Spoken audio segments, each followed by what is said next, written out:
আজকের গুরুত্বপূর্ণ আঞ্চলিক সংবাদে সবাইকে জানাই স্বাগতম। আজকের সন্ধ্যার বিশেষ খবর হলো শিলচর মেহেরপুরে সড়ক সংস্কারের দাবিতে অবরোধ করলেন স্থানীয় ভুক্তভোগী জনগণ। আজ অবরোধের পাশাপাশি রাস্তায় পুকুরসম গড়তে মাছ ধরে এক অভিনব কায়দায় প্রতিবাদ জানান ভুক্তভোগীরা। প্রতিবাদকারীরা সংবাদ মাধ্যমের সঙ্গে কথা বলতে গিয়ে বলেন, অনেকদিন যাবৎ শিলচর শহরের ব্যস্ততম রোড মেহেরপুরে রাস্তার অবস্থা বেহাল এবং অল্প বৃষ্টিতে রাস্তায় জল জমে বিপজ্জনক রূপ নেয়।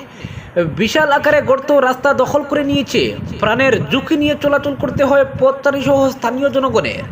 তারা আরও বলেন, বেহাল রাস্তার বিষয় নিয়ে প্রতিবাদ করা হয়েছে বেশ কয়েকবার, তারপরও টনক নড়েনি বিভাগীয় কর্তৃপক্ষ সহ সরকারের। আজ পর্যন্ত রাস্তার সংস্কার হয়নি এবং প্রশাসনের পক্ষ থেকে বিহিত ব্যবস্থা নেওয়া হয়নি।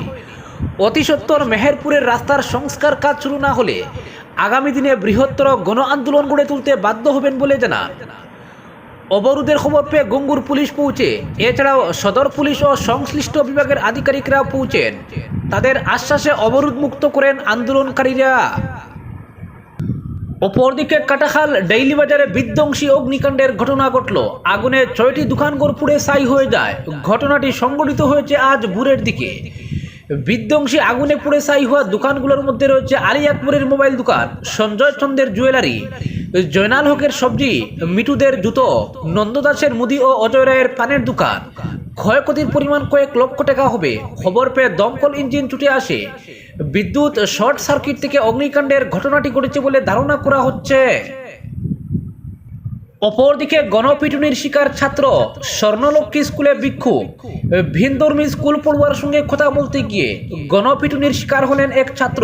এতে গুরুতর আহত হয় সোনাবাড়িঘাট মইনুল হক চৌধুরী হায়ার সেকেন্ডারি স্কুলের প্রথম বর্ষের ছাত্র তথা কাজীডহর তৃতীয় খণ্ডগ্রামের কিশোর আলী আহমেদ চৌধুরী। ঘটনাটি সংঘটিত হয় বৃহস্পতিবার সকাল 8:30 নাগাদ স্বর্ণলক্ষ্মী হায়ার সেকেন্ডারি স্কুলের সামনে।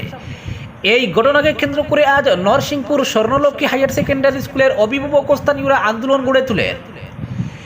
এদিনের ঘটনার পর সুনাই পুলিশ খবর পেয়ে ঘটনাস্থলে পৌঁছে কিশোরকে উদ্ধার করে হাসপাতালে নিয়ে যায়।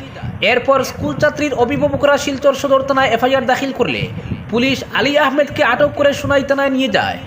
ঘটনার পর এলাকায় চাপা উত্তেজনা বিরাজ করছে।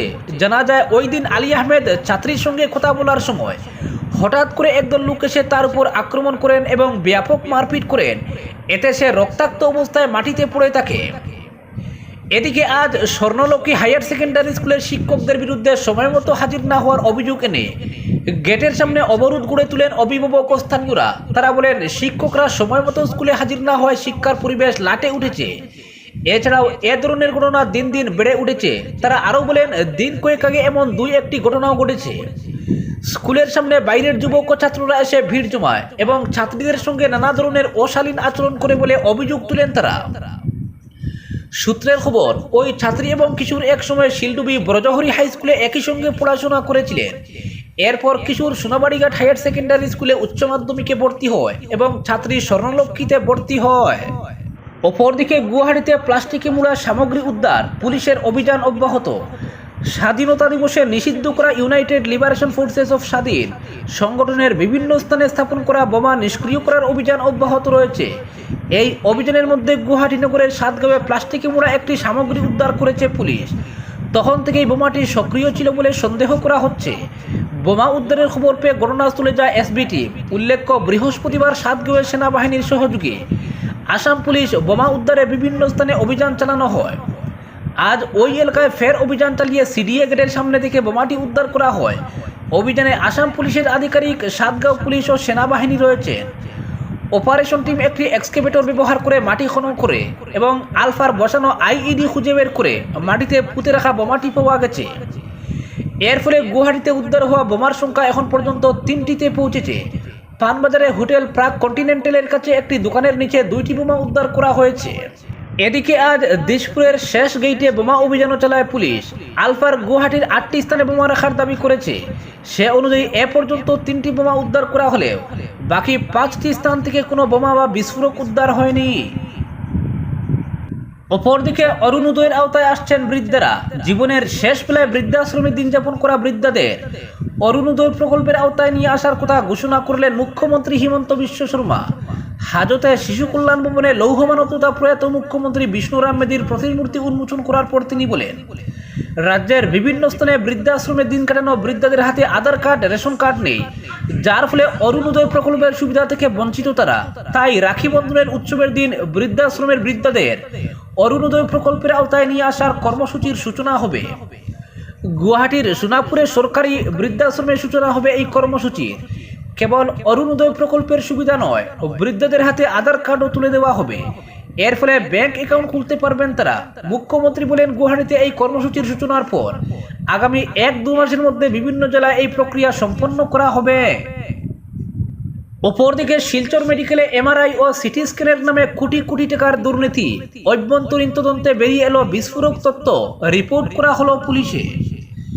শিলচর মেডিকেল কলেজ হাসপাতালে প্যাথোলজি বিভাগের সেন্ট্রাল কম্পোজিট ল্যাবরেটরিতে বিভিন্ন টেস্টের নামে দুর্নীতির ঘটনা প্রকাশ্যে আসার পর গত মাসেই বহিষ্কার করা হয়েছে 6 কর্মীকে। এবার বেরিয়ে এলো রেডিওলজি বিভাগে এমআরআই ও সিটি স্ক্যানের নামে কোটি কোটি টাকার দুর্নীতির কাহিনী। এ নিয়ে মেডিকেল কর্তৃপক্ষ প্রাথমিক তদন্তের পর থানায় দায়ের করেছেন এজাহার। ব্যাপারটার গুরুত্ব অনুধাবন করে পুলিশ এবং প্রশাসনিক মহলে স্পেশাল ইনভেস্টিগেশন টিম গঠন করে তদন্তের চিন্তাভাবনা করা হচ্ছে বলে জানা গেছে। মেডিকেলের এক সূত্র জানান, রেডিওলজি বিভাগে এমআরআই ও সিটি স্ক্যান করানোর নামে দুর্নীতি হচ্ছে বলে আগে থেকেই আজ পাওয়া যাচ্ছিল। তবে এই দুর্নীতি যে এত বড় অঙ্কের তা ভাবা যায়নি। তবে দুর্নীতি হচ্ছে আজ করতে পেরে শল্য চিকিৎসা বিভাগের চিকিৎসক ডক্টর বিকাশ হান্ডিলের নেতৃত্বে এক কমিটি গঠন করা হয়। এই কমিটি তদন্ত চালিয়ে যে রিপোর্ট পেশ করেছে তা থেকে দুর্নীতির মাত্রা অনুধাবন করে বিস্তারিতভাবে ব্যাপারটা তদন্তের জন্য পুলিশের কাছে দায়ের করা হয়েছে এজাহার। দুর্নীতির বিবরণ তুলে ধরে সূত্রটি জানান, এমআরআই করাতে গেলে ফি দিতে হয় 3000 থেকে 9000 টাকা, আর সিটি স্ক্যানের ক্ষেত্রে এর পরিমাণ 1000 থেকে 3000 টাকা। তবে বাইরে বেসরকারি ক্ষেত্রে এসব করাতে গেলে ফির পরিমাণ দাঁড়ায় দ্বিগুণের চেয়েও বেশি। তাই বাইরের রোগীদের মেডিকেলের রোগী সাজিয়ে এমআরআই ও সিটি স্ক্যান করিয়ে মেডিকেলের হারে ফি নিয়ে পকেটস্থ করা হয় পুরো টাকাটাই। মেডিকেলের তহবিলে এ বাবদ জমা পড়ে না 1 টাকাও। এক্ষেত্রে বাইরে যারাই জড়িত থাকুক, মেডিকেলের রেডিওলজি বিভাগের কেউ কেউ যে জড়িত রয়েছেন তার নিশ্চিত। এরা জড়িত না থাকলে এভাবে দুর্নীতি সম্ভব হতো না। তবে ঠিক কারা দুর্নীতিতে জড়িত তা পুরোপুরি শনাক্ত করা সম্ভব হয়নি। তাই পুলিশ যাতে তদন্তক্রমে সবকিছু খুলসা করতে পারে, এর জন্য দায়ের করা হয়েছে এজাহার। সূত্রটি জানান, তদন্তে শুধু 2023 সালের মে মাসের 2 দিনের হিসেবে দেখা গেছে ওই 2 দিনে এমআরআই ও সিটি স্ক্যানের নামে পকেটস্থ করা হয়েছে 21,000 টাকা। সেই হিসেবে যদি ধরা যায় দৈনিক 10,000 টাকা পকেটে ঢুকানো হচ্ছে, তবে তা মাসে গিয়ে দাঁড়ায় 3 লক্ষ টাকা। আর বছরের পর বছর ধরে এভাবে দুর্নীতি করে কত কোটি টাকা মেডিকেলের তহবিলের বদলে কারো কারো পকেটে ঢুকছে তা সহজেই অনুমেয়। দুর্নীতির পন্থা সম্পর্কে সূত্রটি বলেন, প্রাথমিকভাবে মনে হচ্ছে এর পেছনে জড়িত রয়েছে মেডিকেলের রেডিওলজি বিভাগের একাংশ ও বাইরের কিছু লোকের মিলিত সিন্ডিকেট। নিয়ম অনুযায়ী মেডিকেলে চিকিৎসা করতে যাওয়া কোনো রোগীর এমআরআই বা সিটি স্ক্যান করানোর প্রয়োজন হলে সংশ্লিষ্ট চিকিৎসক নির্ধারিত প্রেসক্রিপশনে তা লিখে দেন। এরপর রোগীর তরফে নির্ধারিত কাউন্টারে ফি জমা দিয়ে এসব পরীক্ষা করাতে হয়। কিন্তু দেখা গেছে এসব পরীক্ষা করানো অনেকেই মেডিকেলে নির্ধারিত ফি জমাই দেননি। যদিও এসব ক্ষেত্রে রেজিস্টারে এমনভাবে তথ্যাপতি উল্লেখ করে রাখা হয়েছে যে এক ঝলক দেখলে কারো পক্ষেই তা বুঝে ওঠা সম্ভব নয়। সূত্রটি জানান, তদন্তে দেখা গেছে সিন্ডিকেটের মাধ্যমে বাইরের রোগীদের নামে 10 টাকা ফি দিয়ে বহির্বিভাগে কার্ড করিয়ে নেওয়া হয়। এরপর এই কার্ডই হয়ে ওঠে দুর্নীতির হাতিয়ার। রেজিস্টারে এই কার্ডে দেখা হসপিটাল নম্বর ও রোগীর নাম ঠিকানা লিখে এর পাশে লিখে রাখা হয় অন্যান্য যারা বৈধভাবে ফি জমা দিয়ে পরীক্ষা করিয়েছেন তাদের কারো রসিদের নম্বর। কিন্তু তদন্তকারীরা এসব রসিদের নম্বর ঘেঁটে দেখতে স্পষ্ট হয়ে ওঠে দুর্নীতি। সংশ্লিষ্ট কর্মীদের এ নিয়ে জিজ্ঞেস করলে তারা কেউ শুধু সদুত্তর দিতে পারেননি, একজন আরেকজনের দিকে অঙ্গুলি নির্দেশ করতে থাকেন।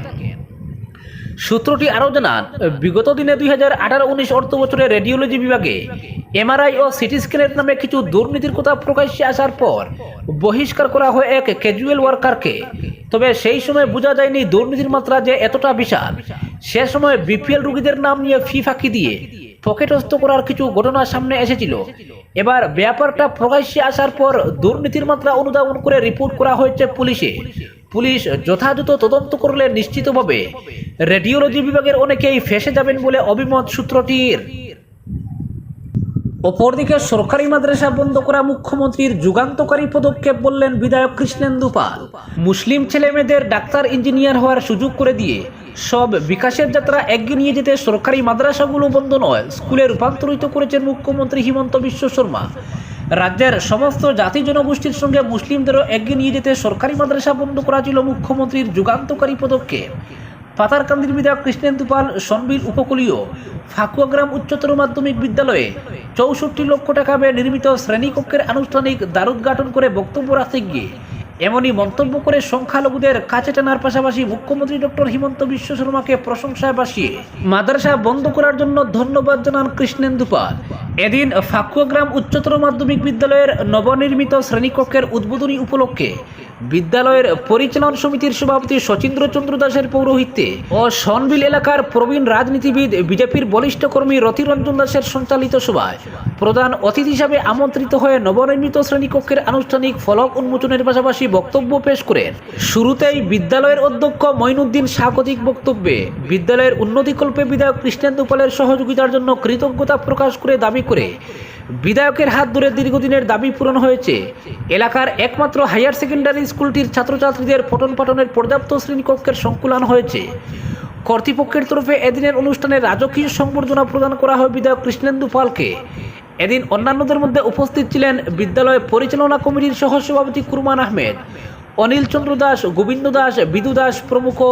আজকের বিশেষ সংবাদ এখানেই সমাপ্ত।